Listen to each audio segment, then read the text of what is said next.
आंतरिक नमस्कारम। मैं अभिमानानिकी धन्यवाद।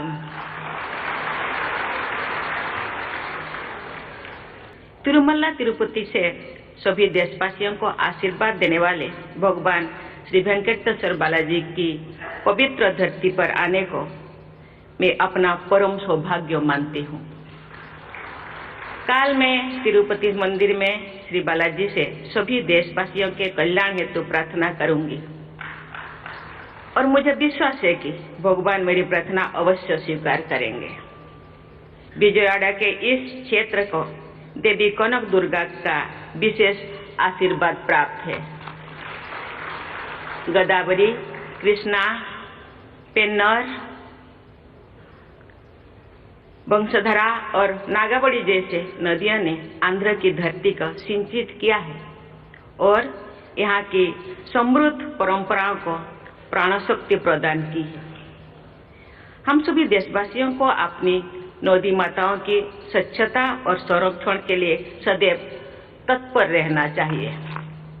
महान बौद्धिक दार्शनिक नागार्जुन के नाम पर नागार्जुन सागर परियोजना का विकास प्रगति के विरासत से जुड़े रखने का बहुत अच्छा उदाहरण है।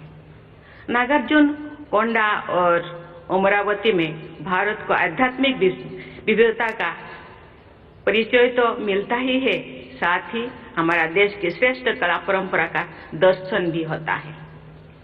विजयवाड़ा के निकट ही स्थित कुचिपुड़ी गांव से भारत की एक महान नृत्य कला विकसित हुई और इस गांव का नाम हमारी सांस्कृतिक परंपरा में सदा के लिए अंकित हो गया।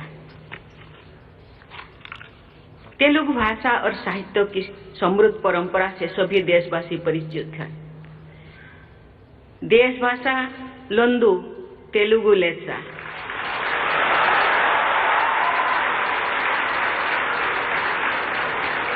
अर्थात देश की सभी भाषाओं में तेलुगु श्रेष्ठ है। इस अभिव्यक्ति में भारतीय भाषाओं के प्रति गर्व की भावना निहित है। कवित्रयन यानी नन्नया, तिकन्ना, यरन्ना ने भारतीय भाषाओं की अद्भुत अभिव्यक्ति क्षमता उदाहरण है। सदियों पहले प्रस्तुत किया गया भारतीय भाषाओं की श्रेष्ठता को फिर से स्थापित करने की यही भावना राष्ट्रीय शिक्षा नीति 2020 में भी परिलक्षित होती। देवियों और स्वजनों, आंध्र प्रदेश की इस धरती की महान सुपुत्री और पूरे भारत का गौरव बढ़ाने वाले कवियत्री मल्ला का मैं विशेष उल्लेख करना चाहूंगी। आज से लगभग 550 वर्ष पहले के रूढ़िवादी समाज में पैदा हुई मल्ला ने एक अद्भुत महाकाव्य रचा, जिसे मल्ला रामायण के नाम से भारतीय साहित्य में उच्च स्थान प्राप्त किया। महिलाओं के प्रति संवेदनशीलता की दृष्टि से आंध्र प्रदेश अनुकरणीय राज्यों में से एक है। प्रसिद्ध नाटककार और समाज सुधारक गुरजाड़ा अप्पा राव द्वारा लगभग 130 वर्ष पहले लिखा गया कन्या शुल्कम नाटक आज भी लोकप्रिय है। आंध्र प्रदेश ने जन्म लेने वाली दुर्गाबाई देशमुख ने आज से लगभग 100 वर्ष पहले महिलाओं की उन्नति तथा स्वाधीनता संग्राम में उनकी भागीदारी के लिए अनेक प्रयास किए। उन्होंने आंध्र महिला सभा की स्थापना की तथा समाज कल्याण के बहुत से कार्य किए।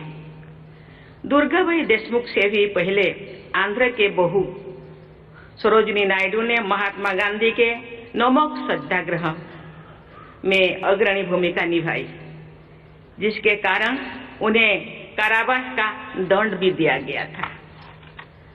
स्वाधीन भारत में किसी भी राज्य की पहली महिला राज्यपाल के रूप में उन्होंने उत्तर प्रदेश में कार्यभार संभाला था।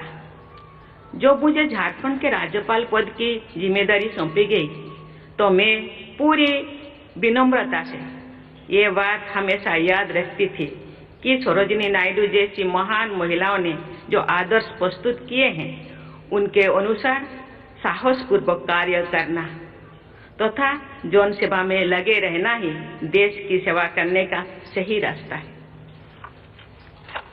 महिला सशक्तिकरण तथा राष्ट्र निर्माण के संदर्भ में अपनी पैतृक भूमि आंध्र के निवासियों के प्रगतिशील और उदार दृष्टिकोण को व्यक्त करते हुए भारत के दूसरे राष्ट्रपति भारत रत्न से सम्मानित डॉक्टर सर्वपल्ली राधाकृष्णन की कुछ पंक्तियां को मैं आपके सामने प्रस्तुत करना चाहूंगी।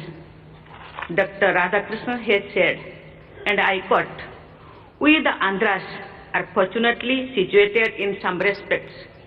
The hold of conservatism is not strong. Our generosity of spirit and openness of mind are well known. Our women are relatively more free." Uncut. Doctor Radhakrishnan के अलावा आंध्र प्रदेश से जुड़े भारत रत्न से सम्मानित पूर्व राष्ट्रपति श्री वी गिरी तथा पूर्व राष्ट्रपति श्री नीलम संजीव रेड्डी को याद करके मैं विनम्रता से भर जाती हूँ। ऐसी विभूतियों का स्मरण करना कर्तव्य पालन के सहायक होता है। देवियों और स्वजनों, आजादी का अमृत महोत्सव मनाने के इस ऐतिहासिक दौर में सभी देशवासी ये याद करते हैं कि हमारे देश के स्वाधीनता संग्राम ने आंध्र के लोगों ने बढ़ चढ़कर हिस्सा लिया था। इस वर्ष मणियम बिरुड्डू अल्लूरी सीताराम राजू गारू की 125वीं जयंती भी मनाया जा रहा है।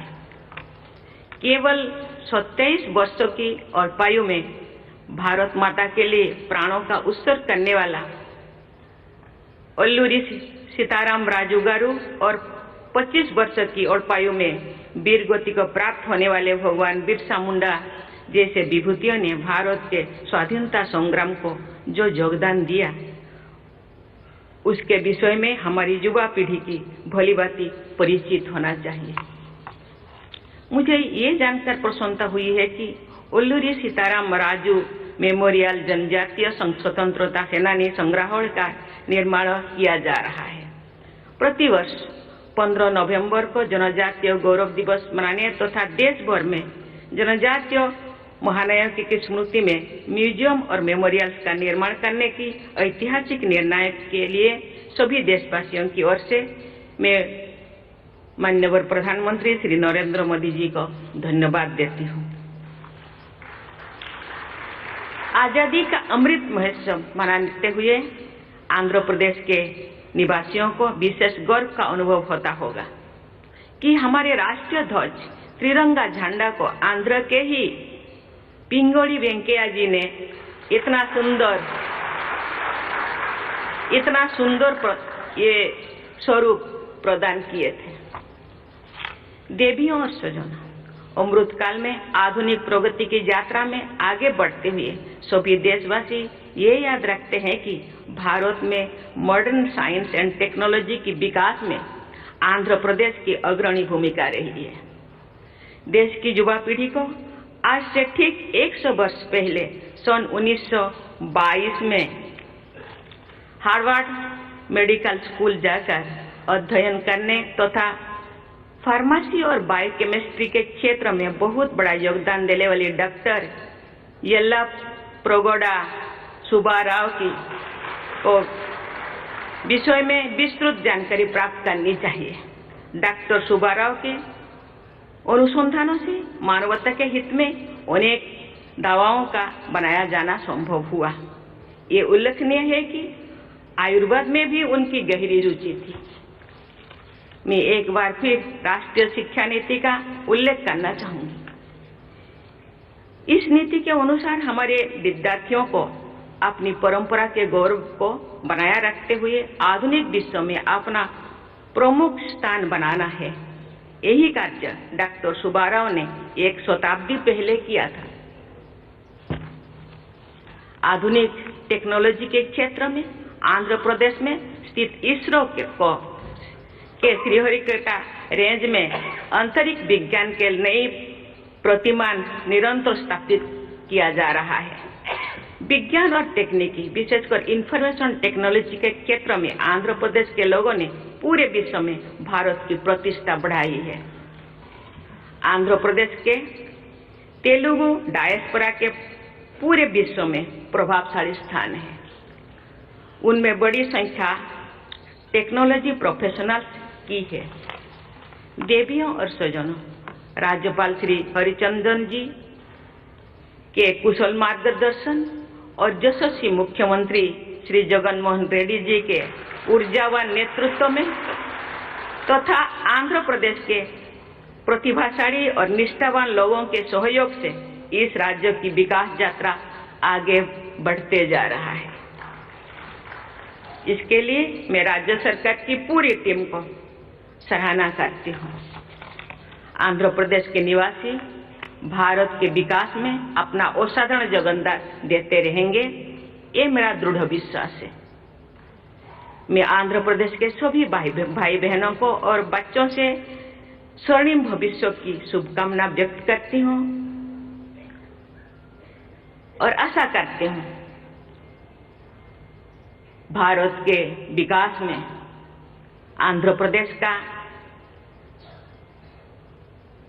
बढ़ चढ़कर हिस्सा रहेगा। इसी के साथ ही मैं अपनी वाणी को विराम देती हूँ। जय हिंद, जय भारत, जय आंध्र प्रदेश।